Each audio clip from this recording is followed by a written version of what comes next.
Laws of motion chapter से हमारा next example question है। तो एग्जाम्पल 3 है, a force of 72 dynes is inclined to the horizontal at an angle of 60 degree. Find the acceleration in a mass of 9 kg which moves in horizontal direction. यहाँ पे force जो है वो horizontal direction से horizontal पे वो 60 degree inclined है। तो यहाँ पे हमें फाइंड करना है एक्सेलरेशन, जबकि मास जो है 9 kg है। तो बहुत ही स्ट्रेट सिंपल क्वेश्चन है। तो थोड़ा सा इसे डायग्राम से हम समझ लेते हैं। सबसे पहले तो यहाँ पे यूनिट अगर हम देखें, ध्यान दें कि यहाँ पे 72 डाइन्स है और यहाँ पे जो मास है वो ग्राम में है। तो यहाँ पे कुल मिला के हमें चेंज करने की ज़रूरत नहीं है, यूनिट में कोई कन्वर्सन करने की ज़रूरत नहीं है। डाइन्स आपको पता है कि 1 न्यूटन इक्वल टू 10⁵ डाइन्स होता है। और इस तरह से हम यहाँ पे जबकि डाइन्स है तो यहाँ पे मास भी जो है वो ग्राम में है, तो सेम ही स्टैंडर्ड में है, इसीलिए हमें कोई कन्वर्जन करने की ज़रूरत नहीं है। क्वेश्चन को अगर हम देखते हैं तो क्वेश्चन में है कि जो फोर्स है वो हॉरिजॉन्टल से 60 डिग्री के एंगल पे इंक्लाइंड है। तो इसका जो फोर्स का जो हॉरिजॉन्टल कंपोनेंट होगा वो F cos थीटा हो जाएगा और जो वर्टिकल कंपोनेंट है वो F sin थीटा हो जाएगा। तो यहाँ पे F cos थीटा है और हमें जो क्वेश्चन में पूछा गया है, क्वेश्चन में हॉरिजॉन्टल डायरेक्शन की तरफ जो एक्सेलरेशन होगा वो पूछा जा रहा है। तो हमें F cos थीटा को लेना पड़ेगा। तो यहाँ पे सॉल्यूशन बहुत आसानी से किया गया है। Here m is 9 gram, F is 32 dynes, theta is 60 degree. The horizontal component of the force is Fx equal to F cos theta.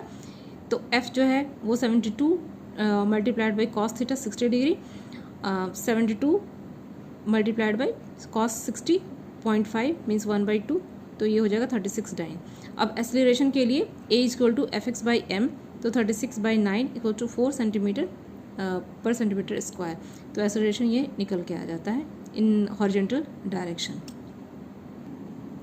Next question है example 4, a scooterist moving with a speed of 36 km/h sees a child standing in the middle of the road. He applies the brakes and brings the scooter to rest in 5 seconds just in time to save child. Calculate the average retarding force on the vehicle if mass of vehicle and the driver is 300 kg. अब ये question में एक scooter चला रहा है, एक आदमी है जो स्कूटर चला रहा है, वो 36 km/h की स्पीड से चला रहा है और बीच रास्ते में एक बच्चा जो है वो खड़ा है रोड पे। अब ये बच्चे को देख करके जब ब्रेक अप्लाई कर रहा है तो ब्रेक को अप्लाई करने के बाद 5 सेकंड लगते हैं स्कूटर को रुकने में ताकि वो बच्चा बच सके, और बच्चा बच जाता है 5 सेकंड में। तो यहाँ पे calculate the average retarding force, हमें रिटार्डिंग फोर्स जब स्कूटर रुकना शुरू होता है तो एक रिटार्डिंग फोर्स उस पर काम करता है, तो वो रिटार्डिंग फोर्स हमें कैलकुलेट करना है on the vehicle if the mass of the vehicle and the driver is 300 kg। तो यहाँ पे मास दिया हुआ है 300 kg, फोर्स हमें कैलकुलेट करना है। फोर्स का फॉर्मूला है F इक्वल टू ma। तो A हमारे पास नहीं है, एक्सेलरेशन नहीं है, एक्सेलरेशन को हमें फाइंड करना है। तो एक्सेलरेशन को फाइंड करने के लिए अब हम देखेंगे कि हमारे पास क्या क्या डेटा हमारे पास गिवन दिया हुआ है। तो यहाँ पे इनिशियल वेलोसिटी जो है स्कूटर का दिया हुआ है 36 km/h। तो 36 km/h को हम इसमें जब यूनिट में कन्वर्ट करते हैं मीटर पर सेकेंड में, तो वो हो गया 10 मीटर पर सेकेंड। वेलोसिटी जो है वो v equal to final velocity, जब स्कूटर रुक जाता है तो वेलोसिटी हो गया 0। और कितने टाइम पे रुकता है वो 5 सेकंड, ब्रेक लगाने के बाद 5 सेकंड पे वो रुक जाता है। तो यहाँ पर इतने में जब 5 सेकंड पे रुक गया तो हमारे पास यहाँ पे फाइनल वेलोसिटी, इनिशियल वेलोसिटी और टाइम है। तो ए हम कैलकुलेट कर देंगे यहाँ पे जो change in velocity divided by time.